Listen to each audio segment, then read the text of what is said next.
Hey, what's up, everybody? I'm still on the road. Hopefully, you're hearing me. But I'm still on the road, and I'm in Kansas still. It goes a while, man. It goes a while. But yeah, uh, still heading home. Been doing some work in the car. Gonna try to gonna try to do a little podcasting maybe with Flex later. We might do our Mothership Connection podcast, which is just a fun thing that we do once in a while. It's very sporadic. We don't really have any rhyme or reason to it yet, but uh, but we're looking forward to it. Still driving through Kansas. Still got a ways to go. I got let's see, I think like 8 hours left.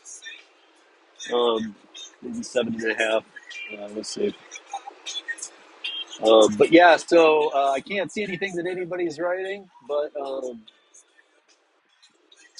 I do see that there's a couple people that put some things up. Again, guys, I don't stream live usually through YouTube, um, but directly I use StreamYard, so I'm not used to this format. But I just wanted to go live, so I did the one. I'll do this one kind of quick, and then I'll do a conclusion as I'm coming home. That's about it. I'm gonna work on the podcast a little bit. I might even record it live on podcast. Um, I think this week is going to be the 148th Rideshare Rodeo podcast. Um, so the audio podcast has been going about a year and change, about a year and maybe 16, 17 months longer than the YouTube channel, but it's got a big audio following too. So if you guys don't check it out, I've been mixing it over, bringing it. I've been doing the co-hosting thing for the podcast this summer. That way, when I come out of summer and I'm not doing the co-hosting thing, I'm probably still going to broadcast it every Tuesday, the audio podcast, just so you guys get to hear what that's all about. This summer's been a little different with the co-hosts. Absolutely fun, but a little different. When I get back in my groove of how the podcast itself rolls, we'll have to see. But I'm really hoping that works out because I think that's something everybody would enjoy. If you haven't liked or subscribed to the channel, I would love it if you guys did. And I see some of you guys saying things in the chat. Again, I'm blinded by the light here. I can't see anything while I'm driving. But hopefully everybody got home safely. Hopefully everybody's doing well. Again, guys, Solo, Para, and Buckle. Check them all out, guys. They did a great job sponsoring. They were part of a good thing that is going to continue for sure. And yeah, um, I don't know. I'm looking for. I've been having all kinds of ideas. I talked about it in the first video, but I've even added more to it now for this 1.5 to 2 minute video of like an introduction to the channel, to the Rideshare Rodeo channel, and because they cover so many different topics. So I was talking to Hannibal about it a few times, and we actually got to talk about it here in person in St. Louis. And he gave me an idea, like a framework to work around, and I came up with a general idea, threw it at him already, and he thought, "Yeah, man, that's great." He digging a little bit, and so I've got some more now. I think I'm getting pretty close to having it laid out to the point where I would want it. So um, awesome! I'm stoked that Hannibal's going to do it. And I'm gonna try and this is what we do for each other. I'm gonna try and anytime I land a client, a sponsor, anything like that, I'm gonna try and use Hannibal's video editing services if they want a video done. If they want a super well edited video done as part of the thing that I do. So if with sponsors, sometimes I'm writing blogs, so I do writing, and then sometimes I'm uh, promoting them. I have to believe in them. I have to know that they're transparent, honest, and that they're for the betterment of gig workers, or I will not work with any companies. Oddly, if you guys aren't, if you're curious, I'll just tell you for whatever it's worth. I have turned away people, who have asked me, can we advertise? I just, and it's not even that necessarily they were bad or anything. It's just that I did not know anything about them. Maybe I'd even heard of them, but I did not know anything more than that. I had no user feedback. I had no familiarity with their platform. I had no, um, those just, I'm just not a guy I don't work with that kind of stuff. I got to know your stuff, because then I can sell it. Then I can get out there and explain to people why they might or might not need it, kind of thing. And I feel fine with, after presenting it the way that I do. If you decide you don't need something, more power to you. But there's a lot of tools that are starting to become available out there, and we all need them. We do need them. These services are becoming tremendously important.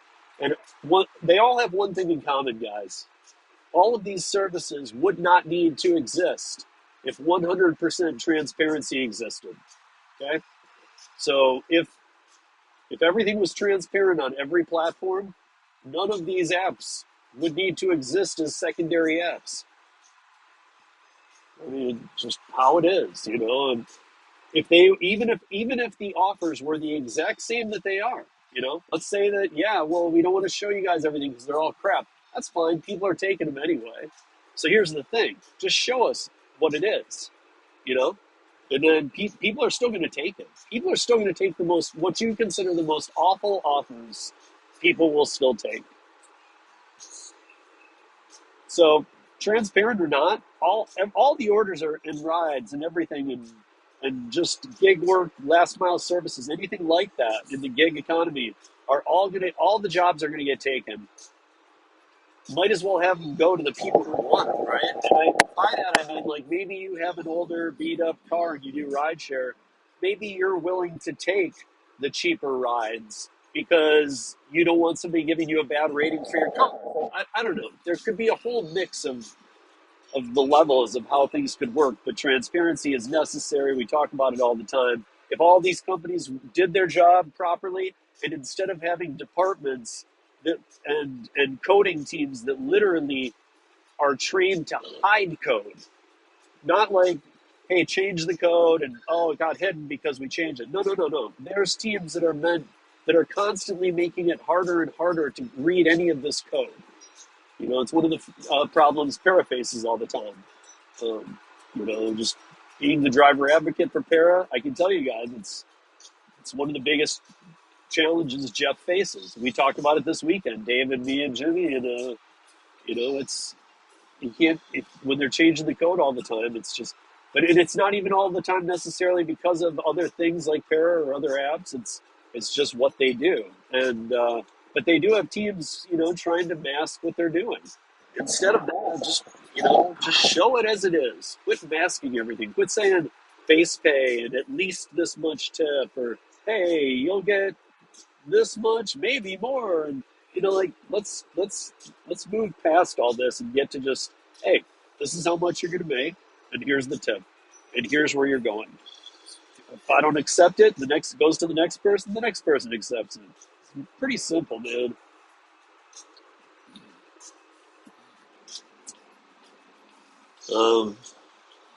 Yeah, I don't know. It's really crazy to me that at this point in the game, with all that's happened,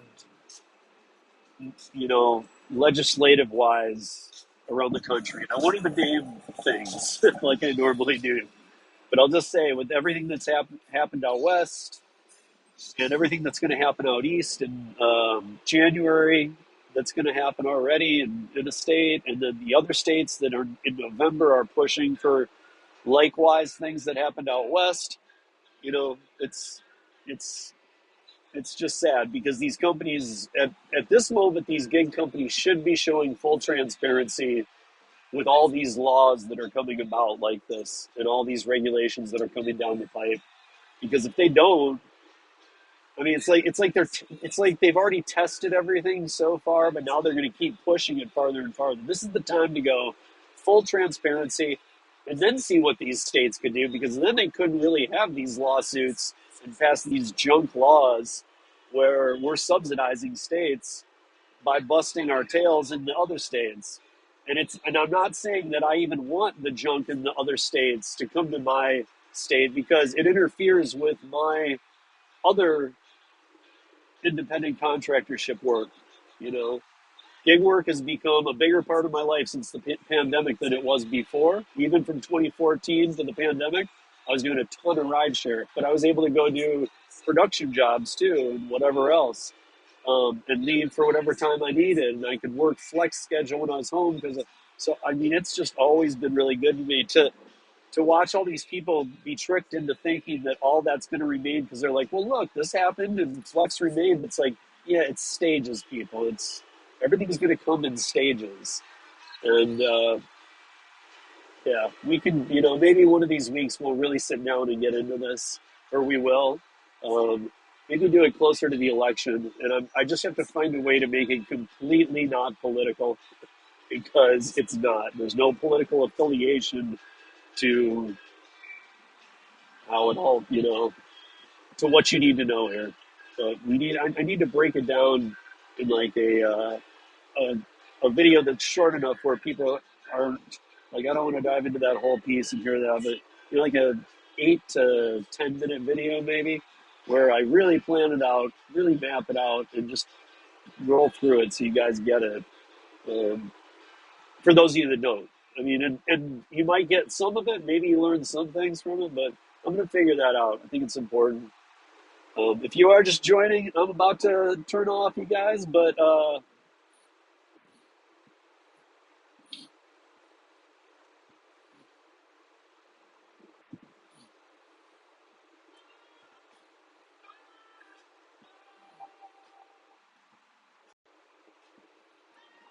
hey, what's up?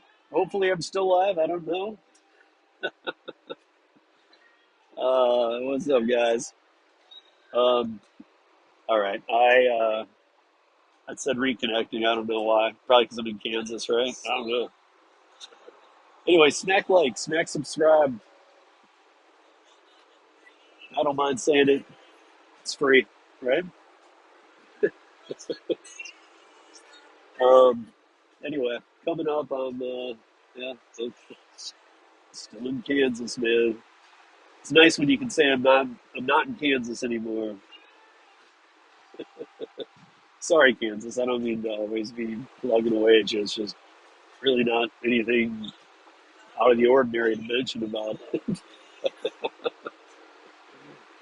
But anyway, yeah, it's important that we all know this. I will do a video on that, and hopefully Flex and I we might do a little audio podcast for them. We'll see if we do. I'll make sure I drop a community link or something. But yep, you guys, it's the road home. So this is part two. I said CONT continued, and I'll have a last one that's a conclusion as I'm like 30 miles outside of Denver. And you guys can hang with me as I roll into home. That's not going to be for hours.